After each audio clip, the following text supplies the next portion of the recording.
Welcome back to episode 10 of Lepodcast. You're here with Hoop, Sainey, and the infamous ZZ Huncho as always. But we also have a very special guest with us today, Spawn Hour on TikTok. Welcome to the show. What's going on, man? Glad to be here. We're very happy to have you. So I usually like to start off with an icebreaker. That's a surprise. All right. This is for you. Today I needed to dig up some old beef between us. Old beef between us. Some old beef. We've Yes, had I think I know what you're talking about. Hold on. We've had back and forths, whether it be the John Morant most improved. It's been a while now, but the Ben Simmons Shea Gilgeous-Alexander thing, that aged. It aged. What I'm talking about is a video I made over a year ago that was titled NBA 2K Ratings SpongeBob Edition. Oh my god. NBA 2K Ratings SpongeBob Edition. Let me preface this by saying that you were one of the first people I saw on my For You page when I opened up TikTok. And I saw, you didn't have a professional mic or anything. I was like, oh, I want to do this because you had a ton of followers. I was like, yo, I want to go talk sports. So you followed me back and it felt like validation. I'm doing this right. And then, I found my own little niche. In the off season, I did some SpongeBob, tying it in with basketball and hoopology, but, making it creative. And I put out a video, NBA 2K rating SpongeBob edition. And as you can imagine, it was rating the characters how they'd be at basketball. For example, Sandy 99, Patrick like an 85. I think I gave SpongeBob, let's say like a 79 or an 80. And I saw that video pop up on your page with your handle underneath. And the first thing you said was, "This take sucks." And you explained how SpongeBob was like a 99 overall with the sole clip being him spitting snowballs out of the holes in his body. And I at that point you have a cult following, so I couldn't. Okay, it was hard to come back from that. But I just think, the dude can't bench a teddy bear. I'd love to hear your reasoning because I'm not gonna lie, like that hurt me, bro. I was thinking that you were going to bring up something like legitimate and I was being like an asshole or something. No, so I'm glad that it's a SpongeBob rating. You've seen, in recent years, like thinner and thinner guys are being drafted at the top of the draft. It's like Chet Holmgren and Mobley and now Wembanyama. So I don't think that SpongeBob's bench press is moving me. I don't know if I remember my exact read. Apparently, the snowball fight between Patrick is what vaulted him up my board so much, but I think a 79 for the main character of SpongeBob. It's a little disrespectful. I agree with that. I think he's a great piece for the show, but I think the real characters and the real laughs come from Squidward and Mr. Krabs. I'm not gonna lie, and Patrick. SpongeBob's the glue that holds the team together, but the real stars of that show come with the side characters. Wait, you had Sandy. You had Sandy at point guard, right? Sandy's a god, bro. Heck yeah. I didn't ask if she was a god. I just said, did you have her at point guard? Point guard. What the, bruh? All right, you got it. So where was SpongeBob at on the line? That was 2K ratings, but I believe my actual lineup, because I did a lineup later that blew up. He was like head coach. Yeah, I remember. Because he's a motivator at times. He was head coach. When he was coaching Gary. Mr. Krabs to is the coach. Track. Mr. Krabs would be the coach. First of all. No, Mr. Krab only sees green, bro. Mr. Krabs would be the light. GM. He'd be the GM. Everybody would be a Scottie Pippen on Mr. Krabs' team. All right, He'd be Jerry Krause. I think there's enough SpongeBob talk. All right. All right, but before we get into today's lineup, just going back to like beef. It's crazy, like NBA, TikTok, or whatever you want to call it. Like we've never had any disputes, which is great. No, like except for that one that me and Crafty made up. Nah, bruh. I had one with Boom, the sports god. What are you talking about? You remember Boom? Who is that? No, Boom bro. was the guy that had the basketball community in a chokehold every time he dropped the take on Michael Jordan. He was like, Michael Jordan had Scottie Pippen. And Scottie Pippen was the best player on that team. Michael Jordan didn't do nothing, man. I'm tired of all these Jordan conspiracy theories. And I would come in and I would stitch his video and I'd be like, dude, you're blowing mushrooms. Like I remember hashtag boom is on shrooms. That was what I had, put out there into the world. But all right, well, yeah. Him and aside from that, I think we got. I think Spawn Hour might have froze. I think I'm back now. Oh, I there don't we know go. what happened, Perfect. man. This is Wow. my fault. I was Perfect like All timing, right. that was actually. literally perfect So timing. Right. that's a great time to move into the lineup. So today we'll start off with the headlines as always. Then we're moving into the Real Melo question mark. Then Wild West and this or that. So starting off with the headlines, LeBron James has been in talks to possibly sign an extension with the Los Angeles Lakers. 93 mil, I believe, for 2 years. He'd be the highest paid player in NBA history, I believe, all time In career earnings, yeah. in career earnings, on top of all that other money he brings in. But what do you guys think about this for the Lakers, for LeBron, for the league? Matt, we'd love to start with you. I don't love that LeBron's signing the extension. I think the problem here is that the Lakers obviously they don't want to move any more future assets like future first if they're not going to have more of a commitment from this year with LeBron. And with all the Kyrie stuff and that, I'm sure that motivates LeBron to sign it. If I were him, I wouldn't. I think the Lakers are probably just a little bit too far gone at this point to really get back into where I feel good about them as a title contender, and I'd rather see LeBron leave and go to a different team that is a little bit better built. But I understand that there's more than just the basketball stuff with this. Obviously, it's like he wants to be in LA. He doesn't want to go play in just some random city. And he's approaching 40 now, so maybe it's not the most important thing to him. But I don't know if I love that direction for the Lakers 100%. Those will be. I mean, you have LeBron and Anthony Davis. It'll be fun, but I think long term, I'm not sure how I feel about it. I mean, like I do see your perspective on it, but I think looking through like Rob Pelinka's eyes, it's like if you don't have LeBron for the next 2 seasons, what do you really have, right? Like he's kind of like your only option at this point because I don't see them doing anything within the next 2 seasons rebuilding wise either. Like they've given up already so many first round picks, right? Like when's their next first round pick? 2027? Yeah. Right? Like that's kind of ridiculous. So it's kind of like I guess their mindset is like they know LeBron's going to leave whenever Bronny gets in the league. I know Bronny's apparently supposed to play in the NBL next season. That's a possibility. I don't know if you guys saw that. So, Bronny's only like 2 seasons away from getting drafted into the NBA. So, I mean, I think it's perfect for the Lakers just to keep LeBron around for 2 more seasons just because LeBron brings so much media coverage and you're going to sell out every game with LeBron there. I mean, it's the Lakers, so they'll probably sell out every game either way, but it's LeBron James, and it's always good to have LeBron James on your team. He gives you a fighting chance for the play-in at this point. I don't see the Lakers being a playoff threat, if I'm going to be honest. But I mean, I get why they want to re-sign him. I understand why they want to re-sign him. I mean, like I told y'all before the show started, he's literally going to just do the 2 year, and then like you said, Bronny's projected to be in the league in the next couple seasons. So by that time, he'll probably request a trade and just bounce up out of LA. No, in the meantime, though, because 2 seasons. Yeah. He'll either do that. But I mean, like you said, everything in LA is just great for LeBron James. We probably could get a Space Jam, 2, Space Jam 3, maybe another one. Like he'll be chilling. He's got everything. He's got everything around him. And on top of that, we know LeBron has like a crap ton of houses too. So I figure it won't be like it's not going to be that big of a hold on his family or a problem for his family to pack up and move wherever Bronny goes. And another question I want to ask y'all is, when Bronny gets here, because this is most likely going to happen, how many seasons do you see Bron playing with Bronny? 1, maybe 2. Depends on his development. Like Yeah. if he's just going to be in a G League, like just end of the bench guy, like I don't If you have like LeBron James on your team, you already have Le Coach, like Le GM.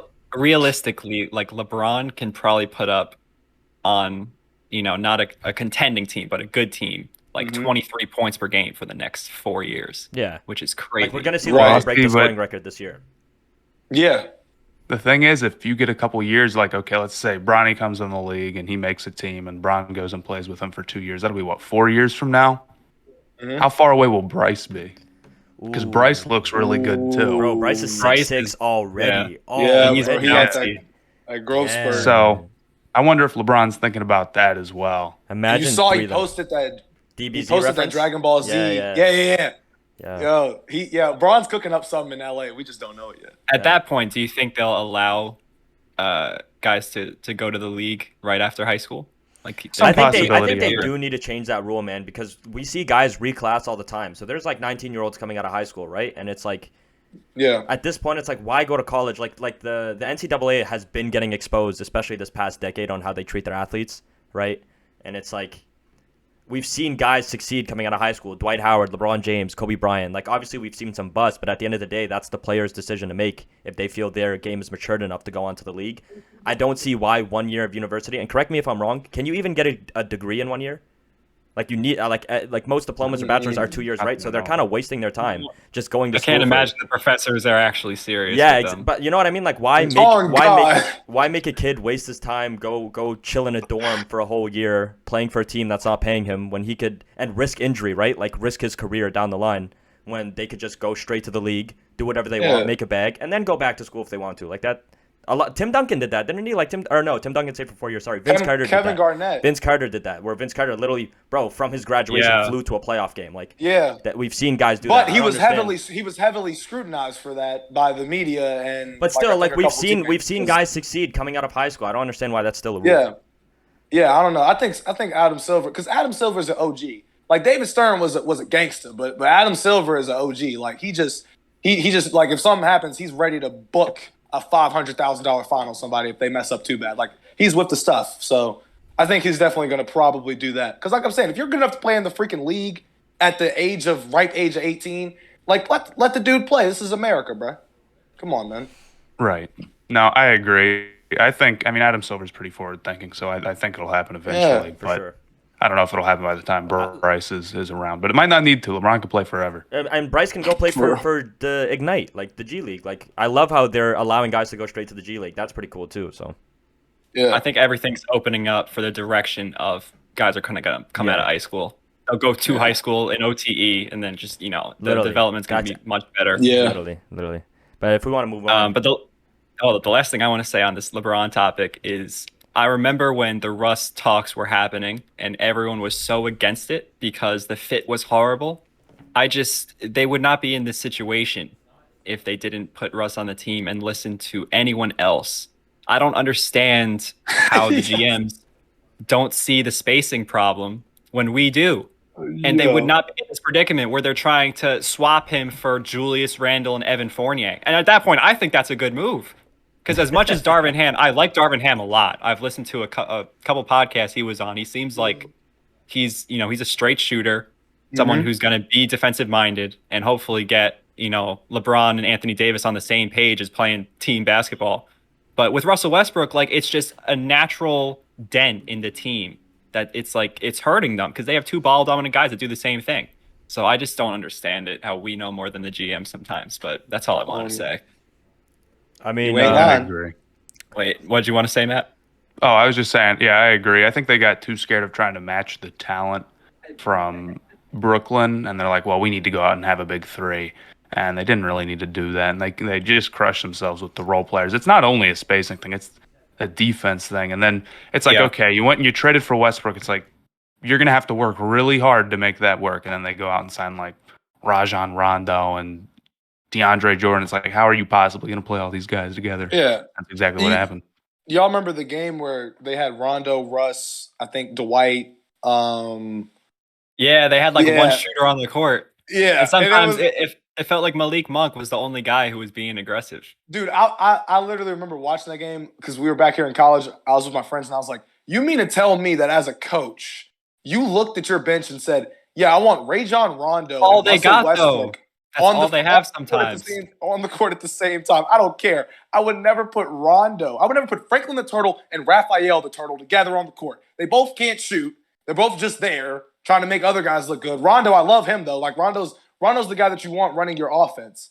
Westbrook, you would want to just be the number one option on your offense. It's a difference. Like, oh, my God. They put themselves in that hole. I'm not mad. I was literally the one that was screaming out this was a dumb decision when they signed him. All the Westbrook fans, and you can have that little action figure you got right there, Sainey, but all the Westbrook fans were like, oh, my God, no, he's going to be better by the second half of the season. Okay. What happened after the second half of the season? He went up a point. Lakers. It's his fault. It's Anthony Davis's, the Lakers, the front office, LeBron's. It's everybody's fault. It was a bad season, but they'll bounce back. They'll spin the block. Oh, we got to move on, but I can't believe you just called Rajon Rondo Franklin the Turtle. But I'm sorry. Should have called him Chris Paul. But anyway, moving forward, Anthony Edwards was recently asked if he still needs time to be considered one of the best players in the league. His response was, and I quote, "Yeah, for sure. I need another year. after this year, I think I'll be in the conversation. So obviously, Ant is hinting at the fact that he thinks, at the very minimum, he's going to be a top 10 player in this league by the time this season's said and done. So do you guys think Ant has the potential to be the best player in the league at some point in his career? And if not, where do you see him peaking at? Matt, you can start us off. I don't see him quite getting there. He's sweet, but I think he's sweet, but best player in the league are usually guys who are either if we're talking about the top 3, top 4 players in the league, you've got Jokic, who can, is an amazing passer, Luka, who's an amazing passer, Giannis, who isn't as much but is unbelievable on defense. And what Anthony Edwards does, self-creating for himself, and his playmaking's good too, but I feel like is his ceiling being like the best offensive option in the league with how good of a passer he is right now? I don't think so. Yeah, I think. Oh, go ahead, Sainey. Okay, cool. So I think that Anthony Edwards, I love Anthony Edwards. I think he has the potential. And I think that with the direction that the new wave of NBA players that we have, like Ant and Melo, and Luka and Giannis, in the next 5 years, they're going to be at the forefront of the best from the NBA. And I look at how production is everything, especially in the first few seasons. You look at guys like Jason Tatum, and you look at guys like Jaylen Brown, for example, that were able to, start off a little sluggish and then work their way up, averaging a few more points per game the next year. And now they're here, and we're looking at them, and we're like, okay, Jason Tatum, for example, is creeping into the top 10 and maybe is in some people's top 10s. And then you look at Anthony Edwards and the Minnesota Timberwolves. I told you before the show started, they're building something. They may have hit a bump in the road with Rudy Gobert, a very confusing bump in the road with Rudy Gobert, but we saw them, and they were good enough to make the play-in and make a play-in game look like a Game 7. They're good enough. They're also, when they made it to the playoffs, they're good enough to go up 20 on the Memphis Grizzlies twice in a game and blow it. So they just need guys to get them over the hump. Hoop said earlier too, D'Angelo Russell is a guy that they might look to maybe trade because he's not given, with him on the floor, Anthony Edwards isn't getting the touches that he may need, some more touches. And I look at him and I'm like, okay, he can shoot the ball too. I thought for some reason there was a moment last season where people were just essentially shitting on his three-point shooting. And I was like, well, he's not that bad. He's taking 8 a game, and he's making 3 of them. He's shooting at 36%. A 36% clip that's on the rise over the course of the next couple seasons. I think he can be chilling in the top 5 in 3 years maybe. Because his whole landscape's going to change. Braun's going to be gone. Steph, KD. I don't know if he has the potential to be top 5. I just made a video saying that his future was underrated because I think he will be at least a fringe top 10 player at the very worst for close to a decade. Fair. But the thing with D'Angelo Russell that I was saying, I don't know if they should trade him necessarily, but they're basically hindering Anthony Edwards' growth as a playmaker by having him on the court and stealing his touches that he could be. He just turned 21 today. It's Anthony Edwards' birthday today. Happy birthday. Happy birthday, King. But he just has all the raw talent in the world. And maybe if he was more, he's not a natural primary ball handler, but if he develops into someone that could handle the rock, kind of like a Dwayne Wade type deal, I think he has that raw talent. He could shoot, he could create for himself, bounce out of the gym, a good upside defensively, and he adds to that playmaking. I think he's just such a killer. And I know going into the league, a big problem with him was, does he love basketball? And while that may be a problem, I think another thing with Ant is just he doesn't care. He's not fazed by anything. And Right. I like someone on my team like that for the playoffs. So I think he's going to have some great performances, whether it's with the Timberwolves or with another team. But I think fringe top 10 is his floor. Yeah, I have to agree with Hoop. I see a lot of potential in Anthony Edwards. I think over the next few years, we're going to see his game really develop, and I think he's going to be the main reason why Minnesota becomes relevant over the next few years. I feel like if they can keep Cat around, especially him and Cat, can definitely do some damage depending on how well Minnesota is able to build a team around them. I don't really get the Rudy Gobert trade, if I'm going to be honest, but I guess they saw a star up for grabs, and it's Minnesota. We all know Minnesota is not a great free agency target for most guys. Guys don't want to sign in Minnesota, right? So whenever the opportunity comes, you do have to pull the trigger when you're a small market team like that. So I don't know. I don't know. I guess I want to see the fit with Rudy Gobert and Cat this season, especially, and then I'll decide if it was a good deal for Minnie or not. But I do love Anthony Edwards, and I think that Minnesota can become a real threat in the West because of him in the next few seasons. Yeah, I agree. I think Minnesota's a real threat, and I definitely agree that like Anthony Edwards' ceiling is pretty high. I just don't think that he's ever going to be the playmaker he needs to be the number one player in the league. That's a whole different Yeah, stratosphere. and I could see your point on that too, because usually, like especially now, like the talent is so insane in the league that you need to be able to do literally everything to be considered top 10, top 5 player, right? Like if we name off the top 5 players, Giannis, Hold Embiid. up, because we're gonna get into an argument here. All right, I won't Oh start. God! I won't Oh start. God! Hold up. On a previous episode, we were debating if Steph Curry's top 5 or not, and two of us thought he wasn't top 5, and we used height as part of the reasoning because the top 5 guys, a lot of them are either forwards or bigs, and they based on their height can do more. They can impact more defensively. They become better playmakers. Jokic is obviously he has the ability, but him being 7 foot helps him out a lot. And with Anthony Edwards, I see like he's what 6'4", 6'5", so that could be a hindrance. That he's not gonna have that impact defensively as he's on the perimeter. But I do think that's a top 5 is a tough ceiling at that natural height. And I'll say the same thing with Steph. Steph obviously changed the game. I don't want to get into that, Z, because I know you could argue about it for hours. For real, But days actually. it's something to think of. Like height it's serious. So. But so, what do you think in the next 5 years we're gonna because Jokic and Joel are relatively young for right now. They're in their primes. So in the next 5 years they'll still be like in the top 10 discussion. But Giannis is probably gonna take hold. I feel like Luka. We don't even know what Zion's. We don't know what we're gonna get from Zion. Ja, like it's gonna the crop is just gonna be just fresh and young. Ja won't be top 10. But I feel Ja like, won't be top 10. You don't think Ja Ja's gonna can be be top 10? top 10. Or He not top definitely 10, could be top top 5. 10. Ja's not gonna be like if we're gonna mention Ja, we have to mention Anthony Edwards. I think Anthony Edwards Right. is gonna be better than Top Ja. 5 Well, is different than top 10. Yeah, I I agree. you never know. Like there's a long list of young guys who are heavily talented, bro. And we're gonna have Tatum. We're gonna in 5 years, Lepodcast is probably gonna be we're just gonna be debating who we think is the best out of the young guys in the league. But everybody's gonna be able to have an opinion because there's so many different types of young talent that we have. There's so much young talent. Like for example, like who would you rather have, Jaylen Brown or John Morant? Exactly. We're You gonna know what have I mean? those Like there's a debates. lot of low key guys that you're not thinking about that if you really thought about it, and if you're looking at playoff experience, especially down the wire, like there's a lot of guys that would take over Ja. I'm just saying he could develop and down the road something can change, Yeah. but it's not crazy to say that John Morant might not be a top 10 player in the league in the future. And then we're gonna be looking back on draft classes too, because we're gonna be like, okay, well, for 2018, right? Luka and Trey. That was the who would you rather have? And now they're both been on two. One of them's been to the conference finals. The other's been to the Western Conference Finals. They both had crazy playoff runs at one point. So yeah, that's gonna be a story there. There's gonna be a rivalry there, and they're just gonna build. You could even upon, argue, like, I'm not even going to lie, you could even argue, like, you guys are going to call me crazy for this, and this is kind of going off topic, but there could be an argument that John Morant might not even be a top 3 point guard in the future. There's a lot of good young point guards. Luka, Kate Cunningham, Trey Young. That's not something Yeah, to laugh at. he's right. That's Yeah. not something We to laugh got at. to talk right. about That's not something to laugh one at. of those guys. Yeah, but like, I'm LaMelo not going to go Ball, off so topic. I'm sorry for going off topic. I'm just saying, like, it's not crazy to say that John Morant might not be as great of a player as people think he is. He's a media guy. Like, he has all the highlights, and obviously the fans love him, and he's a highlight reel for sure, and he's a great talent. But when it comes down to it, and if we really want to be serious here, like, look at the Grizzlies without him. You know what I mean? Like, how big of an impact does he really have?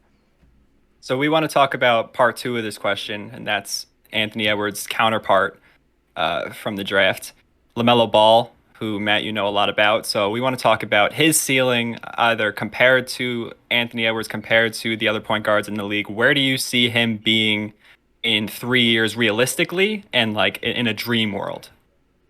I think his ceiling's higher than Anthony Edwards. I feel pretty confident saying that.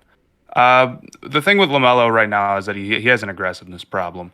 He doesn't, and then that's how it's been since the start of his career, right? And you look at game 1, he scored 0 points. So he needs to get more aggressive driving at the rim. And if he's able to do that and he can start finishing well, then his game, I think, is overall like relatively well balanced. And with how good of a passer he is, I mean, we're talking again about like who are the best players in the league. We really care about how good of a number one option you are, how good of a playmaker you are. And LaMelo Ball already has the passing down. He's a great shooter. He's still putting up 20 a game. but it's just that one part of his game is the weakness that you attack, right? Is that he's not a strong finisher. He takes too many floaters, like that type of stuff. If he becomes more aggressive offensively and balances himself out more, he could easily be one of the best offensive options in the league, and he could easily be one of the best players in the league. I do think he avoids contact at times. He does. Which is not, it's not the end of the world, because like that's definitely something you can reasonably work on. It's like you can't become as talented of a passer as LaMelo is, but you can become more aggressive. So it makes me feel good about it. With this year with the Hornets, I'm hoping that their focus is just running as much as the offense through LaMelo as humanly possible and telling them, it's okay. Like they're not competing for anything this year. Go out, do as much as you can. That gap with Miles Bridges? Who's that? They're still they don't have someone who's just gonna fill the gap of Miles Bridges. They still have a lot of offensive talent. Like, who's like in that spot though? Right. Who's in that spot? It's gonna be Gordon Hayward. Okay. It'll be the starting five. It's still not bad. I mean, it'll be LaMelo, Rozier, Hayward, PJ Washington, and then probably Plumlee to start, and then transitioning. Hayward might be on his way to Miami, by the way. I saw that article. Yeah. And as much as I would love for it to be true, they were talking about trading Tyler Hero for Gordon Hayward. I think the odds of that are I didn't look like into the nothing. specifics. I'm going to be honest. I just saw a report that Miami. I would never let that happen, bro. Yeah. There is a world where it makes sense, Gordon Hayward to Miami, as much as Twitter thinks Gordon Hayward is like a bad player. No, he's great. He's not. He's just hurt. He's legitimately a very good player and can create his own shot still. But I'm not, He's somebody who, if you trade, like, it would be like an expiring contract would be about fair value for Gordon Hayward, which is why I thought Miami would like him, but I don't think the logistics on it quite work. But regardless, with LaMelo, yeah, I'm just hoping he gets more aggressive. I think realistically, he could be an all-NBA player in 3 years. For sure. For sure. And he's a fan favorite. Like, that always helps. Like, being liked by the media is always great, especially when you want to get, like, voted into the All-Star game or, to be a part of... Like, when the media puts you on blast and you're playing good, it just makes you look so much better. Yeah. So, one question I want to spin off of that. I don't know if it's really like a good question or relevant, but whenever I watch LaMelo, I marvel at his jump shot because it's like a set shot from outside. And I know Shea Gilgeous-Alexander, I believe, was tweaking on that because I think he had a similar deal. Is that like something you look at and like kind of question, or like if it drops, it drops? Because I think it's unorthodox, and I know a couple of guys have tried to, Lonzo included, tried to fix their jump shot. Have you heard, is that something he's trying to fix, or do you want to see that fixed? I'm sorry, I lagged out there for just a second. What was your question? LaMelo Ball's jump shot is like unorthodox, and it's more of like a set shot from outside. He doesn't get up very high and on catch and shoot. I don't know if that's a huge problem for the future. I've seen other guys like Lonzo try to fix that jump shot. Do you think that could be a possible hindrance in his game in the future? Do you think he should change it? There's definitely maybe, the jump shot is a little weird, but the difference between him and Lonzo is that, like, shot does go in. Like, he shoots a pretty good clip on a lot of attempts. I haven't heard that being their biggest focus. What I've heard from Mitch Kupchak, their general manager, is that, or at least from what he said, is that their biggest focus is strength right now, and for him to become stronger so he can be more confident driving at the rim and fixing that. Yeah, I didn't have any context on what I just said. I was just something I observed and wanted to point it out. I don't know any Hornets fans like that, so I just wanted to see if that was a thought. But we can move on into the next segment. I believe we're done with that. All right. Ladies and gentlemen, the next segment we present to you is called The Wild Wild West, because next year, the West is looking very, very stacked. All right, we got the teams that we know are most definitely going to be in the playoffs. The Golden State Warriors, my newly acquired fan base. Love you guys. The Phoenix Suns, the Memphis Grizzlies, the Denver Nuggets, the Mavericks, the Clippers, the Lakers, the Portland Dame Blazers, the Pelicans, the Timberwolves, and the Utah Jazz. My question to you guys is simple. All right, I just named off 11 teams. You just said the Utah Jazz. I did say the Utah Jazz. If Donovan's still there by next season, like, hold up, just keep going. I just wanted to point that out. They've been a constant playoff team for the past like 5. They just lost their entire defense. They lost literally one of the main reasons why they have been a consistent playoff team. The main reason. Well, okay, move. You guys get on my nerves. Anyway, so I just listed 11 teams. They hate. Okay, I can put the Spurs in there, I guess. I listed No, 11. no. No, bro, What are you just talking continue. about? Don't They're- mention any more teams, They're bro. Victor Wembanyama this Oh year. my bro. Don't God. mention any more DeJounte Murray. teams, bro. I should have hosted this segment. Because whatever. My question is simple. Out of all those teams I just listed, name a team that isn't going to make it into maybe the play-in tournament. Out of all The those Spurs. teams, name a The freaking Spurs. team. Spurs, the Jazz. No. You told me to shut up. You told me to give you 11 teams. I gave you 11 teams, and then the last No. team I gave you, I was like, okay, I got to find an 11th team. Which Hold one on. out of the? I'll give you the go real ahead. list. I want to see what you give me. Go ahead. The Pause. Suns, the Suns, the Grizzlies, the Warriors, the Mavericks, the Nuggets, the Timberwolves, the Pelicans, the Clippers, and the Lakers, the Trailblazers too. That's 11. Bro, the thing is, you Um, chose the Spurs and the Jazz. I would realistically take the Thunder over the Spurs and the Jazz this season. That's Hey, not crazy to But say. let's out of those teams, because the Pelicans are emerging, the Timberwolves are emerging. Right. Who do you think will rise toward the top, and who do you think will stay towards the bottom? Matt, we'll start Pelicans with you. rise. Do you have an Pelicans answer? are rising this season. I'm Pelicans telling you, are rising. watch out. Let's go first, Sainey. Hold on. I think that the Lakers are one of the teams that I would be nervous about. Just realistically, one of those teams will be injury prone, and one of those teams will get hurt, and they'll drop a bunch of games because of it. And I think the Lakers are the team I circle. It's like they're incredibly injury prone. I don't trust them. And what are the odds of Anthony Davis and LeBron just going and playing 70 games together? It's not great. So they're a team that makes me nervous. I don't think Portland improved that much this offseason. I think they're a tier below a lot of the other teams listed. The Pelicans make me a little nervous. Their best player is injury prone. He's played like 80 games in 3 years. McCollum's a little injury prone, and I think there's still a lot of problems with that team. But I could also see the flip side of them winning like 48, 50 games. I They think do get a rising full year of McCollum, right? Because they haven't had one last year, I believe. Yeah. That was a midseason. Yeah. So I think rising to the top, the Timberwolves will be one of the best teams in the regular season. Golden State and the Suns. Also, I forgot to mention the Kings. I mean, I know we've had some Kings slander on here, but it's wild how, they traded away what seems to be their player of the future that wanted to bring Sacramento to relevance.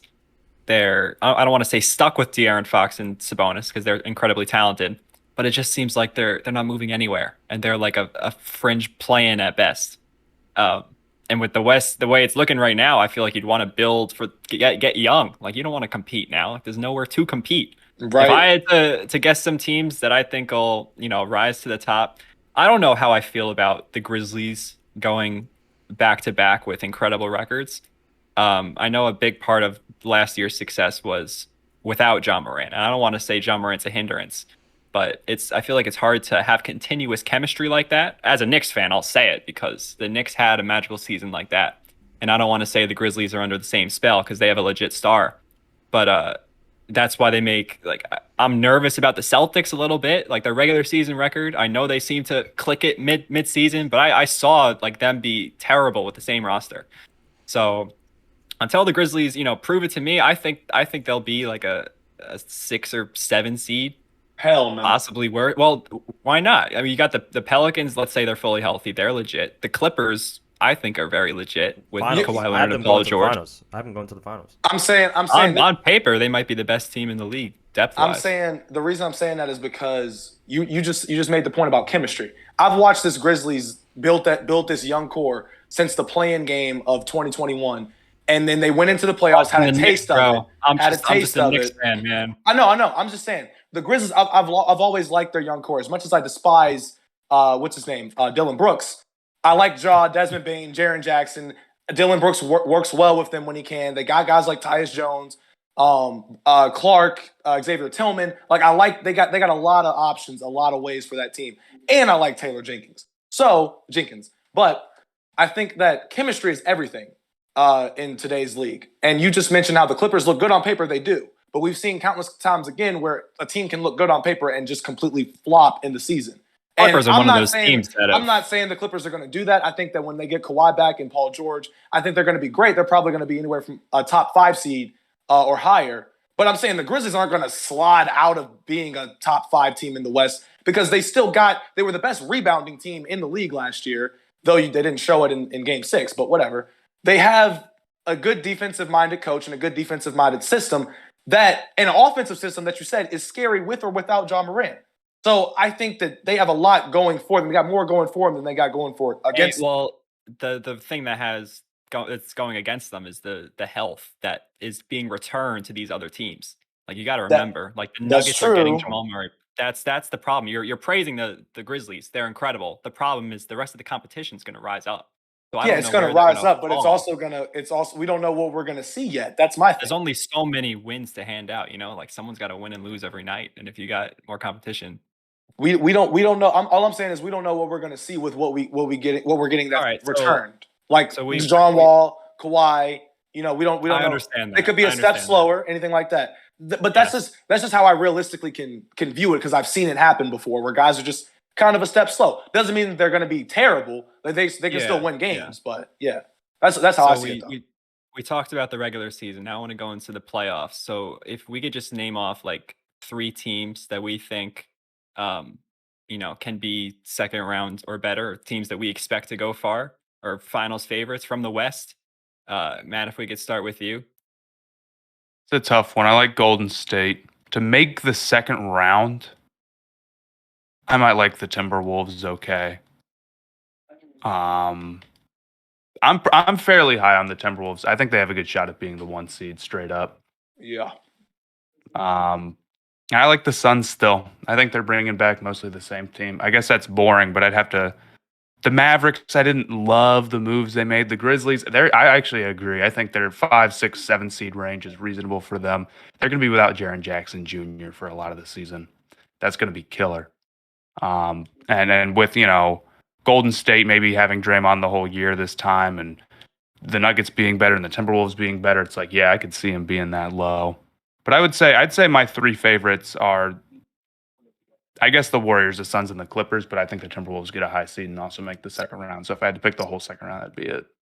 So I want to talk about the Suns because we had a That's true. discussion about DeAndre Ayton and how he kind of sat out last season. They ended up matching the offer sheet, but if there's a possibility either the chemistry's a tad off because like to sit out in a season like that, like that's if you're Chris Paul and you're on a timeline for winning a championship, I feel like that would kind of bug me. So do you think Aiton, is there going to be any problems with him? Do you think he could possibly be a trade at the deadline? Do you think he's a piece for the Suns moving forward? I think it's possible. I can see both sides. I mean, with the offer sheet match, basically, if the Suns' max that they could give Ayton was the 5-year, and they didn't want to do that, they wanted to give him the 4-year. So it's like, okay, well, you go out and sign in free agency somewhere, and if he can only get a 4-year, then great, you just match it. And now you've gotten a year off the contract. But I also think that if you're the Suns and you lost last year and they didn't get significantly better. So if you're looking and you're saying, okay, we'll see how things go this year. And if at any point we don't feel like we are the clear best team and we can avoid the disaster game against the Mavericks, well, Ayton and all of our picks is on the table and we're going to try to shop him at the deadline. I can see that too. But I do think that if things go well, their plan is just keep Ayton. I see that. Well, Z, if you want to give us, I know he's a new Warriors fan, which is interesting, because he's always been a Derrick Rose follower. Hell yeah. First off, Matt, do you think that is bandwagoning at this point, or do you think it's past that? I mean, yeah, they've won. I don't blame you. They have lot. a very good front office. They've won a lot. It's like, yeah, maybe a little bit, but it's better than just sticking with a terrible team forever. Thank you. Wow. Thank you. Because honestly, it's a prefer damn loyalty. shame. It's a damn shame that I had to be a Knicks fan twice in the last 5 years. Because regionally, you Twice. should be a Hornets fan, correct? Huh? Z, regionally, you should be a Hornets fan. Regionally, it would make sense to be a Well, then Hornets it's fan, not right. You should be a That's what I'm Hornets fan. saying. But the Hornets, like, okay, here's my thing. I love LaMelo. I want to see this beef go I love down. LaMelo. What do you want to say about what that? I don't love is some of Michael Jordan's decisions as man in charge. I'm just gonna be honest with you. They're not like he hasn't really done much in the past 10 years that's made me go, okay, is the direction of this team if they didn't have LaMelo Ball, is the direction of this team gonna be straight? And I'm like, okay, they're banking in on LaMelo, which is great. It makes sense. My first NBA game that I went to was last March, and I went to a Charlotte game. It was fun. You know what I'm saying? Like the city. But I'm like, no, I can't. No, it's it's too, like you said, it's way too regional for me. He It- can't handle the grind. What do you mean way too regional? it's like if I don't know a lot of Hornets fans from around here. I'm gonna be completely honest with you. As a matter of fact, if I can go, You I know can, what now? well, from around here, you idiot. I hate you. From around here, I don't know a lot of Hornets fans from around my hometown or my college town. Like no one's really a Hornets fan. We all love LaMelo and LeVar Ball and his family, but we're not Hornets fans. That's just what it is. It's just the way of life. All right, well, It's- that's what I. It's wanted to tough get to out, pick but- a small market team with a not great owner as your team. I do believe that the current Hornets general manager is actually pretty good, and if the Miles Bridges stuff hadn't gone down, Yeah. the team would be looking actually pretty nice. But that's still to be seen until they actually start turning it into some playoff wins. Right. I want them to be a playoff team. It'd be great. But they made the play in what, the last 2 years or one of the last 2 Yeah. years? Okay, yeah. In the last 2 years. And I've been every time I'm like, please let LaMelo Ball into the playoffs. Like I feel like that just will be a sight to see. And damn it, they just came up short both times. All right, so we went, kind of off track. It was a good thing though for that segment, but we want to get into the next one. I know Z wanted to introduce it. If you want to preface this, I'm just gonna preference it by saying I was very shocked at the amount of I wouldn't say hate. There's no hate here. hate. It's not hate on the person. It's just Hoop just dislikes this player's career, where he's ranking all time, where he ranks all time. Hoop just doesn't like it. And he's been very honest about it. And honestly, from listening to Hoop talk about it, him giving his reasoning, I agree with him now. I am in the same boat as him. So Hoop, you can take it from here. You can take it from here. This is this or that. Once again, proving my influence on this podcast. Sainey's top 5 is almost identical to mine now. Mine And won't you now change. think John Stockton is not a top 5 point guard all time. That's what I want to talk about. Is John Stockton. I have always thought John Stockton was not a top 5 point guard of all time. You did not All influence right, that decision. Okay. Westbrook was always in um, there for me instead of Stockton. But talking about Stockton, one of the first real videos that was like a controversial take I made was Stockton versus Chris Paul. Listed why Chris Uh-huh. Paul is better. I thought my reasoning was good. No one liked it. The top comment was L plus ratio. Had like 5,000 likes. And no one gave me a reason. Like they just hated it. And like that's all you need on TikTok to be wrong. Like someone just says L. They don't gotta explain themselves.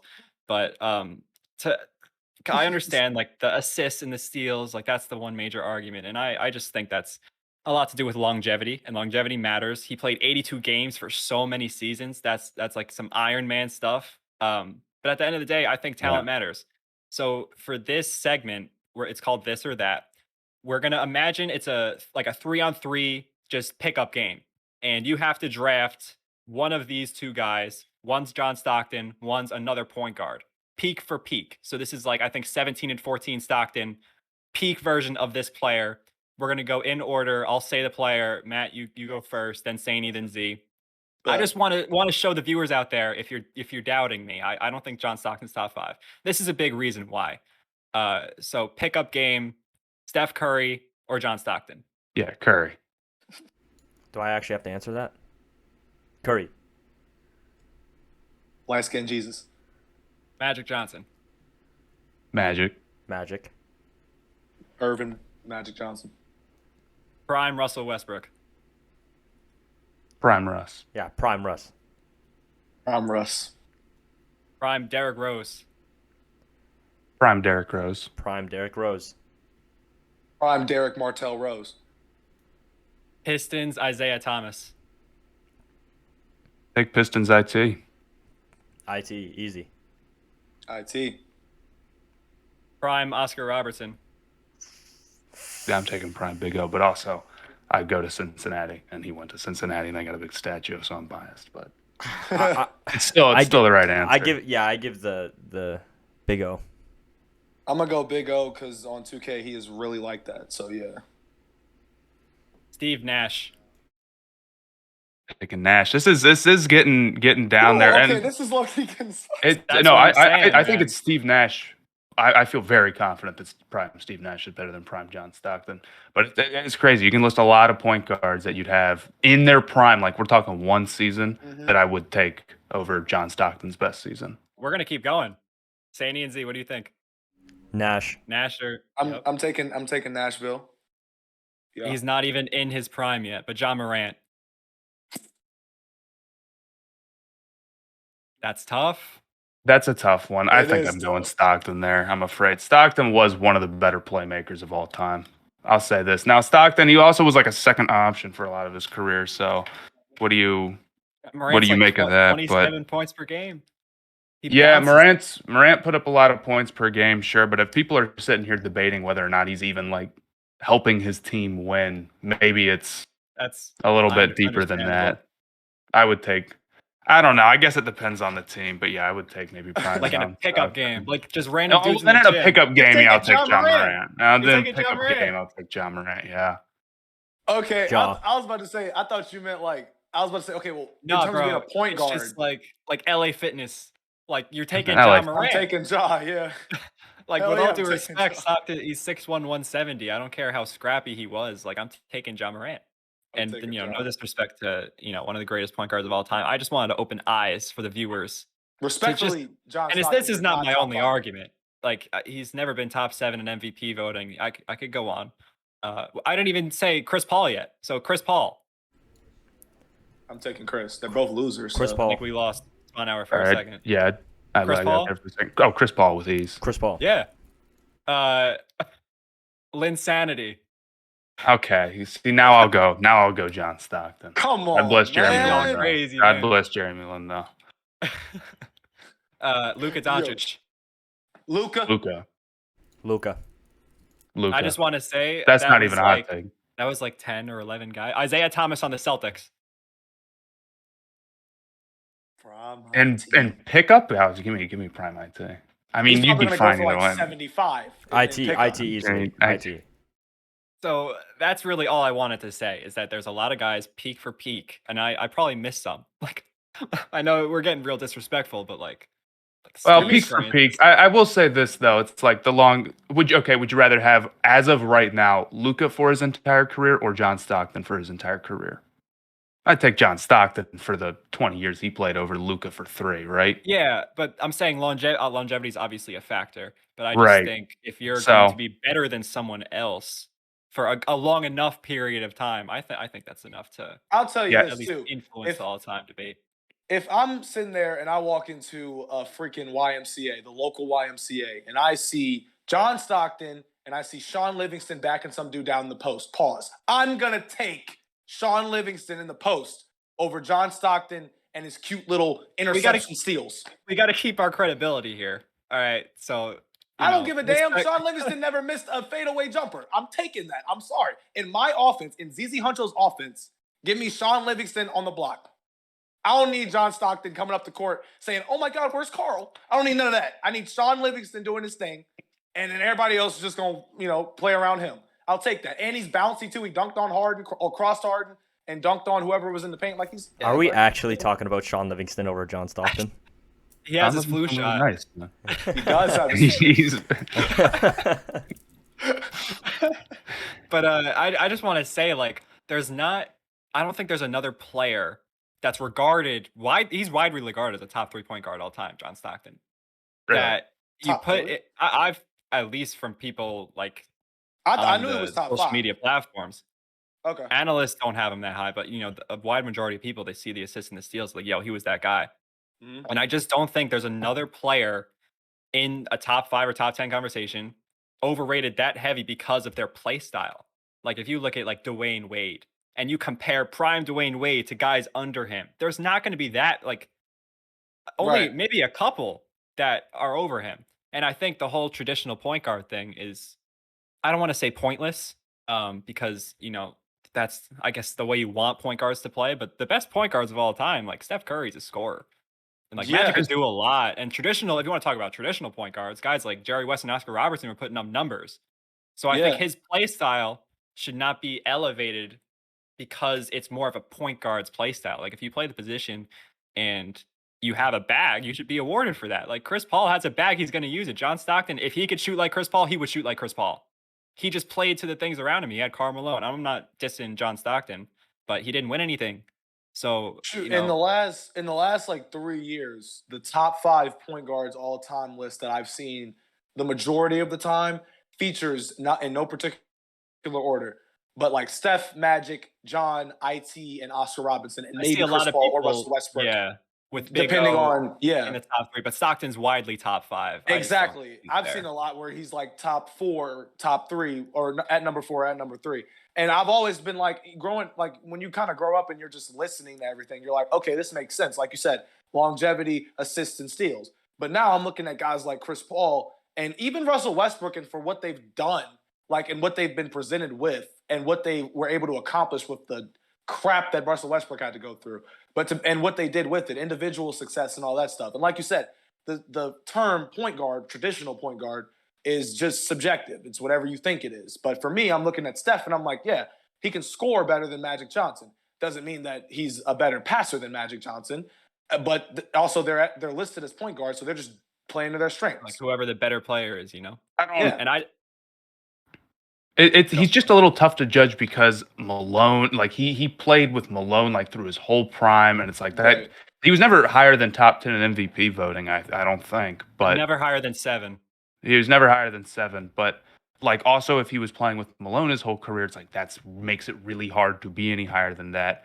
I think that I'd have to go back and look and see how really good of like a playmaker he was.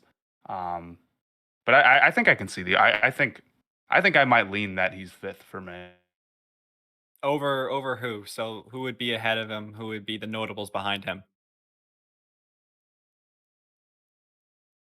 I don't know if we lost him again. I can't hear him right now. LaFrozen. But I didn't even mention Jason Kidd and Gary Payton before. Spawner, we lost. And now Stockton's ahead of those guys. Stockton's ahead of Jason Kidd and Gary. No. In a pickup game, you taking Jason Well, Kidd? okay. So now, if we're talking about just in a pickup game, that's not real NBA. So that's my thing. If you're gonna have John Stockton 5th, I understand. You know, NBA's 5-on-5. As a top 5 point guard of all time, who would you have in front? Who would be the notables behind? Because there's some notables that'll be 6 and 7, and why? Well, I think that like if I had to do my top 5 right now, I might have Magic, Curry, Oscar Robinson, and then I'd say Stockton and Chris Paul be my top 5. I'd say I could take either of those in either I would order. replace Stockton with Westbrook. I disagree. So why, so you think, is it his contribution to winning? Would that be a reason? I'd say that being like averaging like 14 assists, being that high level of a playmaker and creating offense that efficiently is really important. So I would say that matched with how long he did it for absolutely puts him in that top 5 range. So, okay, because obviously, John Stockton did it for a while, so that's 100% a valid argument. But I just see Russ as being the center of attention, being an absolute show for whatever it was, 6-7 years. And he's fallen off a cliff now. I don't know if I have Russ in my top 5. I think if he has some sort of revival from this Lakers and plays 2 or 3 more years, I think I'd be more willing to do that.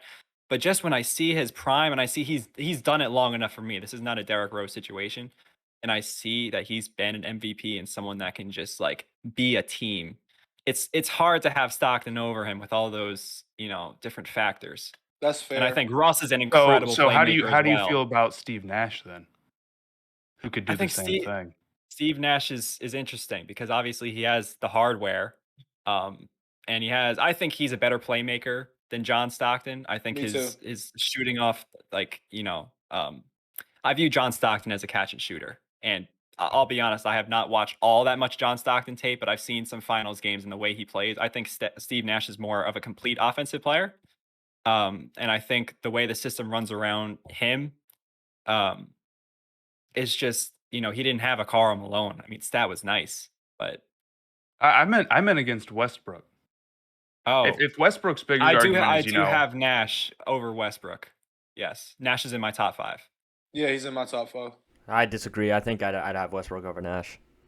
I think Nash's MVPs, like, I do respect him, obviously, as a player. I'm Canadian. Like, I love Steve Nash. But, like, for example, like, I think Kobe deserved that. What was it, the 06 MVP? The 07? Like, I don't think Steve Nash deserved that. I think it should have 100% went to Kobe. That's the thing. Like his MVP, the conversation that high. But his MVP seasons weren't, like, amazing. Like, he was, like, averaging 18 and 10. Like, nowadays, that wouldn't even be All-NBA. Well, I mean, he turned the Suns around. I think the Suns were like a Yeah, 12 but it's team not. when he It got wasn't there. just him, bro. Like, look at that team, man. Like Amari Stoudemire. I'm pretty sure they had Sean Marion at some point, right? Like, they had a sick team around them, especially for that era too. Like, it was easy to dominate. Well, he also is a big part of the reason him and D'Antoni for the 7 seconds or less offense. Oh no, So I think 100%. it's No, like Steve Nash is a huge part to that. I'm not discrediting Steve the Nash at all. MVP definitely But it it's revolves the hardware. around the Like I system know and how the you play said like style. when I look at Steve Nash, the hardware is there for him. His hardware to me, like there's an argument that it's not as like if you really look back on his MVP years, you could say he didn't deserve it. For example, Russell Westbrook, if I look back on his MVP season, he 100% deserved it. 110%, right? But with Steve Nash, like you could argue James Harden, but like Russ was clear that like if you gave him the trophy, you can't argue it. Like you can't debate against it. But with Steve Nash, it's like Kobe was averaging like high 30 and he was dragging that Lakers team that had nobody to the playoffs, and Steve Nash was averaging 18 and 10 on a great team. Like I don't know. I value Kobe's That's season fair. over Nash's, but like I can understand why you put Nash in the top 5. I'm not going to argue against it. I'm just saying personally, I take Westbrook. That's fair. So Matt, if you don't have anything else to say, I just want to ask you one more question regarding Stockton. Do you value the traditional point guard sense? Is that a thought in your head when I, ranking point I guards? I think a lot of time has been wasted arguing like is X player technically a point guard? I Is mean, that a thought in your head? Did we lose him again? We're on Dis- Maybe. we're on Discord for our Spotify and Apple Music, Apple Podcast viewers. We're just staring at him right now. Yeah, it's brutal. I'm Yeah. sorry, guys, for the lag. Oh, I'm good. so in and out. I'm usually not like this. I don't value the traditional point guard stuff too much. I just look, you can be good and create great offense from any position. Okay. Well, That's fair. agree to disagree. I understand your logic. So that's all we got for this segment. I just want to say like it's not a crazy take for everyone that It's not. It's Not not. having It's him in your not. top 5 isn't. I guess I haven't done enough John Stockton research to feel super strong about my Stockton opinion. I guess, but I think that playmaking is maybe you're maybe undervaluing it a little bit. I think after my first video, after getting all that feedback, I got like a death threat on Instagram for John You got- Stockton slander. I'm being dead serious, bro. I've gotten For- like 3 death threats in my entire TikTok career. One of them was for Jeremy Lin hairstyles. Really? Oh my god, I'm bro. being dead serious, bro, because it was like I remember that time he had series. I dreads, remember that series. Yeah. and someone got upset. I didn't even say anything that was I've culturally gotten offensive. like I think I ranked it low, and they were upset. Like that's what it was. But imagine that, bro. Getting death threats for basketball hey, opinions man, is crazy. it's That's hard out here wild. on TikTok, bro. It is. It's a wild. cold I love world. them though. If I can make you that mad that you send me a death threat and you have to and you know for a fact that I might see this. Like there's a chance. It was an audio death threat. The guy had like Bro. an Australian accent. I'm being dead serious. He just like pressed voice record and just started like spitting at me. But Bro. that's all we got for this or that. So Dang. Sainey, if you could keep So us going. Matt, we do this thing. It's called Sainey's Secret Segment. I basically end off every podcast for a question or with a question for the boys. I'm not sure if he's frozen, if he can hear me or not. I can hear Okay, perfect. Basically, my question to you is, it's a question directed at you. Hoop and Z, feel free to answer it after Matt's response, of course. We all know Colin Sexton is still a free agent at the moment. It looks like he's not going to accept the Cavs' $40 million deal for over 3 years. In your opinion, where do you think Colin Sexton goes, and what fit do you think is best for him? I don't know. I could see the Heat doing it. That's like low risk and possible. If he wants to take a 1-year prove it deal, he could go do that on a good team, and they want somebody who can maybe create their own shot. I think anywhere that's willing to just let him shoot and is willing to give him a 1-year deal at this point, because he doesn't want to sign something long term with how low his value is right now, though.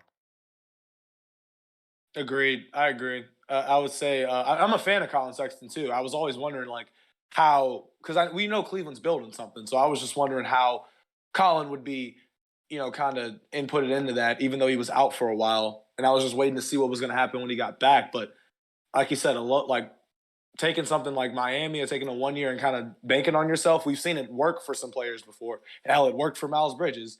Didn't work for Dennis Schroeder. But I mean, I think it could definitely work for Colin if given the right situation. A team that actually needs something like that. it's interesting because when he joined the Cavs, it seemed like he was going to be like sort of a bigger building block for a young team.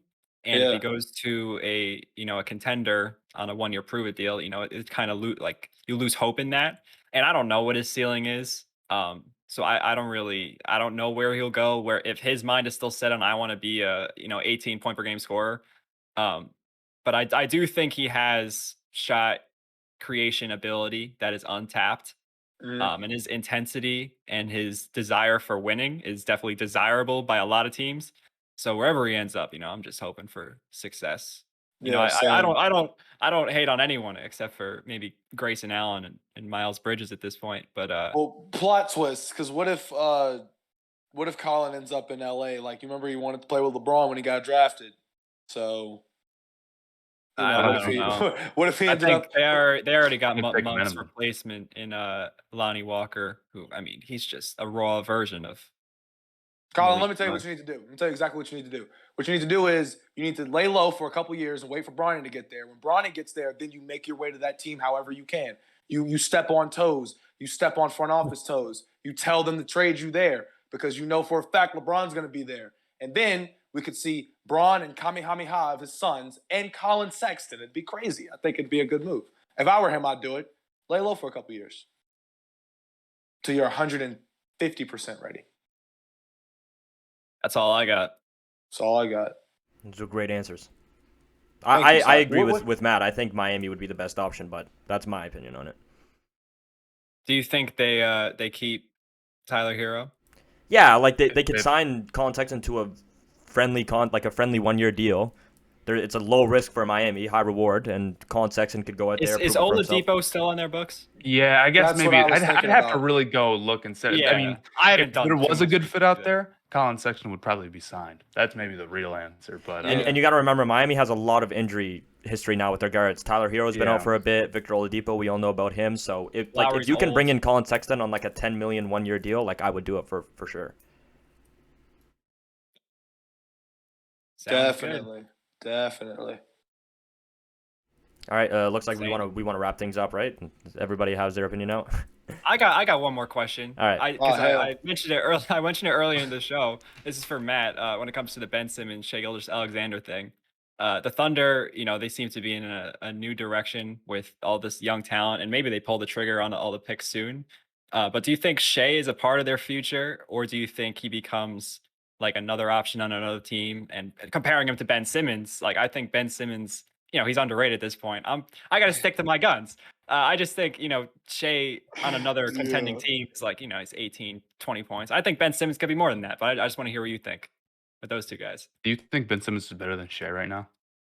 I wouldn't say at the moment, but I think in a couple of years, my take will age better. I think at the time with the Sixers, Ben Simmons was underrated. I think that maybe Ben Simmons will be okay when he plays. I think he'll be all right. I think there's a world where he puts up nice enough averages where you can point to that and be like, he's not so bad. Shea is going to be fantastic for the Thunder this year, though. He is for sure part of their long-term future. 100%. I don't know if he's a 1A on a championship team, but I think he is an incredibly good second option at worst.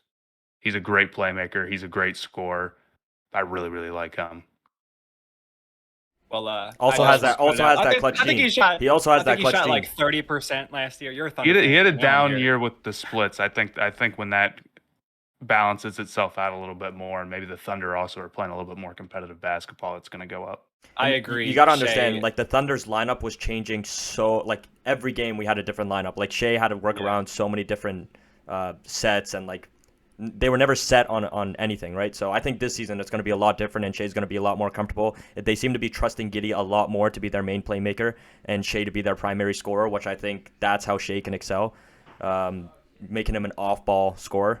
But we'll see. I guess I was high on Ben Simmons' upside, but the chances of him reaching his upside are nothing compared to Shea reaching his. I think Shea's already well on his way, so completely understand that. Valid.